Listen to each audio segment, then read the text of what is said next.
So guys, today back from our video on the channel. Today we're here after the Newcastle United versus Crystal Palace preview. A massive game for both clubs. I can't wait for the game on Wednesday night, a late night game at St James's Park. I cannot wait. It's a big game, one for myself, right, because my girlfriend really likes Crystal Palace, and if they win, I'm never going to hear the end of it, so we really do need to win, right. We're going to look in the video, we'll look at Crystal Palace, look at Newcastle, like what we normally do. Make sure to leave a like, subscribe to the channel if you haven't already, boys. The support on the Leicester vlog was unreal, and obviously we'll speak all about the full of that in this preview, but let's get to it now and let's look at Crystal Palace. So then, Crystal Palace, they've had a really good season. Many people judged them at the start of the season to go down and to finish bottom and be that team that would be down there. There's some of their signings that they made in the summer have been absolutely sensational. We can pretty much name every signing that they've made have made a contribution of some sort this season. Patrick Vieira's done an amazing job to get them to a semi-final of the FA Cup.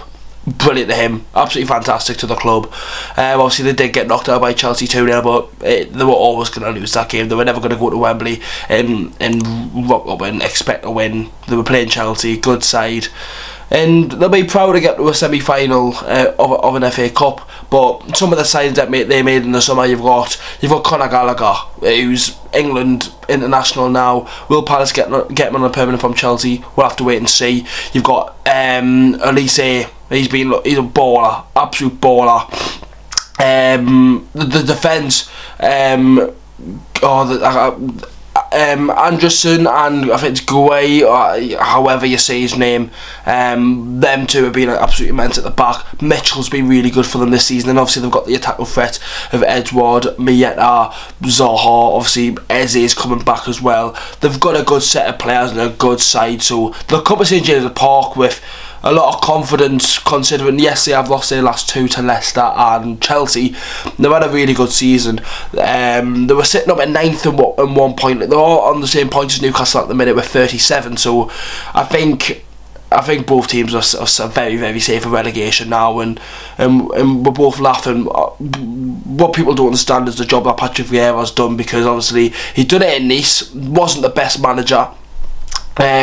With players like Alan St-Maximin and whatnot, and obviously a lot of criticism was put on him, and the job he's done at Crystal Palace is absolutely immense, and you've got to say absolutely fair play to him, because they were so used to that not boring, just so 4-4-2 old school football with Waitttt, and obviously he's now with Watford, but they've brought a little bit of flair to his game. Patrick Vieira to Crystal Palace. Obviously Conor Gallagher's the main one for me. Him in that midfield is the reason why they're in this position. What a player he is. I would love to see him at Newcastle. Like, he was at West Brom last season, didn't really have the same effect as what he did. Honestly, the way he plays now it's absolutely incredible. What a player he is, by the way. But it will be a tough game, as I've said. They've got a really good set of players and whatnot, and they will go at the game and they'll come to St James's Park wanting to win. They wanted to cause a bit of an upset, but it's under the lights at St James's Park. It will be a tough one for them, but let's speak about our mags then.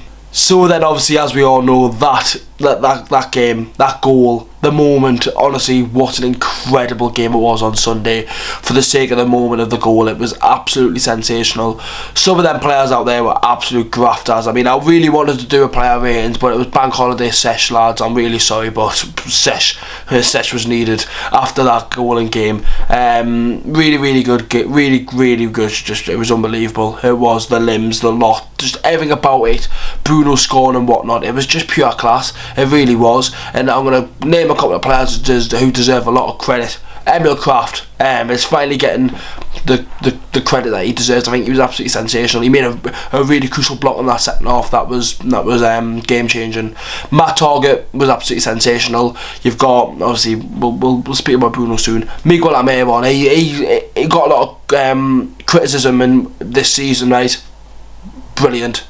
Absolutely brilliant. Worked his socks off. Seen him with the flag at the end of the game. It was brilliant to see. But with Bruno, he literally makes that side a different team. He's just too good. He's so quick. He's elegant on the ball. He's just the perfect midfielder. He really, really is.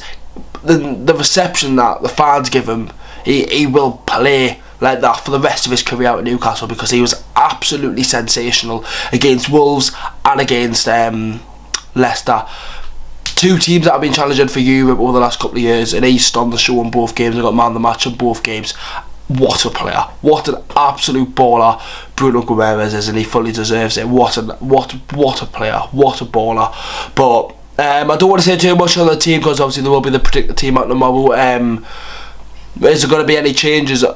Do you change a winning side? I can imagine one change that people will be questioning and whatnot, because of what happened against Leicester when he came on. I don't want to give away too much, but it will be an interesting one. We're in full confidence. We've won the last 5 home games. We've won them all. We've won every single home game in the last 5. So if I'm going to say a prediction, I think Palace will score. They've got a really good attack, but I will go with a 2-1 Newcastle again, like what happened on Sunday. It will be a tough one, obviously, because obviously we've both played. So will he make any changes for the fitness and whatnot? We'll have to wait and see, but my prediction will be 2-1 Newcastle. And there we go, boys, that is the end of the preview. I can't wait for the game on Wednesday night. And obviously we've got more videos coming out. We've got the game on Saturday against Norwich away from home. Hopefully we can pick up 3 points. But make sure to leave a like, boys. Subscribe to the channel if you haven't already. It wouldn't mean a lot if you could do so. And yeah, boys, I'll see you all in the next one. Have a good one. I'll see you all predict team tomorrow and the vlog on Wednesday. How are the lads?